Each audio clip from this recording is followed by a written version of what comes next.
Welcome back to the Michigan Business Beat, brought to you on the Michigan Business Network. I'm Chris Holman, broadcasting from our downtown Lansing studios, which is not always where it happens, but we are in today and almost have a crew full of folks here. We're on separate floors, of course, for COVID-19 sake. Right now, though, we are going to kind of meander up the highway to one of our favorite places on the planet, which is Traverse City. And the CEO of Traverse Connect is joining us right now, Warren Call. And Warren, it's always good to have you on. And I see sunlight through the window back there. Yeah, thanks, Chris. Good morning. Thanks for having me. It is nice to have some March sunshine here in northern Michigan and Traverse City. It's going to be in the 50s today, which is saying something for March in Traverse City. So there's still obviously snow in the woods, because I was up at my place and found that I snowshoed 3 times last weekend. It was amazing. Yeah. But you don't have a whole lot out there anymore, do you? You know, the resorts still have plenty of snow, and I was on the cross country trails earlier this week where there was still plenty if you're in the shade. But it is pretty amazing how it's changed over the last couple of weeks. It's really looks like spring here. Well, you know, it's amazing because I always point at Traverse City as a resort, travel-oriented city that actually made a true economy around that. But still, you know, you're looking at the hospitality industry as one of the major industries. How did you fare through this winter with COVID-19?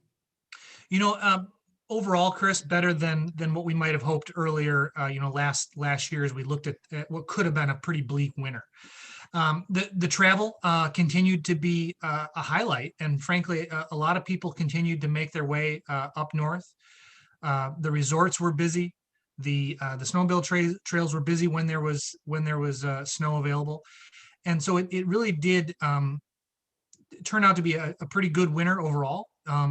You know, where you really see that is in our pretty impressive snapback in unemployment.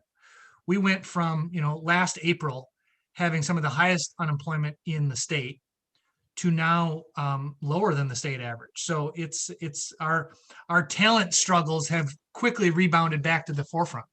Wow, that's amazing. And fortunately, the talent hung around, so you were able to replace those positions, because a lot of areas are still struggling with that coming out. So that meant industry got kind of up and kicking again as well.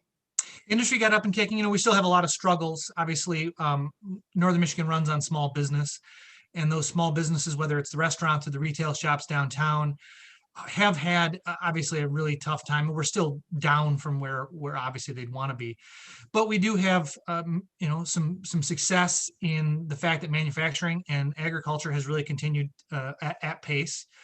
And actually, we're, like I mentioned before, we're now to the point of back to our traditional struggles of finding enough good people to staff the businesses where they are right now. So it's a two-edged sword, obviously, but we are optimistic about where the spring looks like it's going.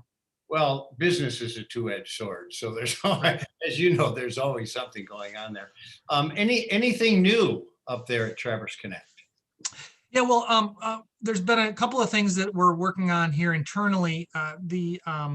The diversity discussion is a region-wide issue right now. We are hosting a summit later this week with partners from across Northern Michigan to kind of talk about what that means in Northern Michigan and how we address diversity and inclusion across our business community.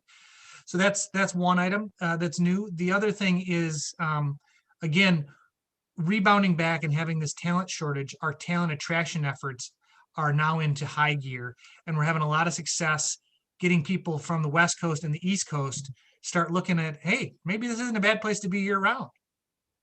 Well, actually, you have seen this, and that is businesses that relocated to the Traverse City area because the owners of those businesses really wanted to make that their home. Exactly. So you've got a pretty good advantage in that regard.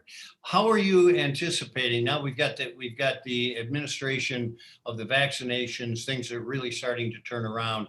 Are you feeling really good about 2021? I am, and in fact, I was talking with a couple business owners late last week about their anticipation that as we come into the spring with a good number of people vaccinated and a lot of businesses back open, we're expecting a pretty strong second half of 2021. Well, I got to tell you, just get those golf courses open. That's all I care about. All right. They're working on it. And we will be up, my friend. Thank you for the great work you do up there and for seeing that that whole city, that whole area through probably the toughest times they've seen in quite a while. So congratulations on that. And thanks for spending time with us as always, Warren. Thanks, Chris. Appreciate the opportunity. Well, it's good to have you on and good to have you in the position you're in. Warren Call, President and CEO of Traverse Connect. We're going to be right back on the Michigan Business Beat. I'm Chris Holman, and you're watching on the Michigan Business Network.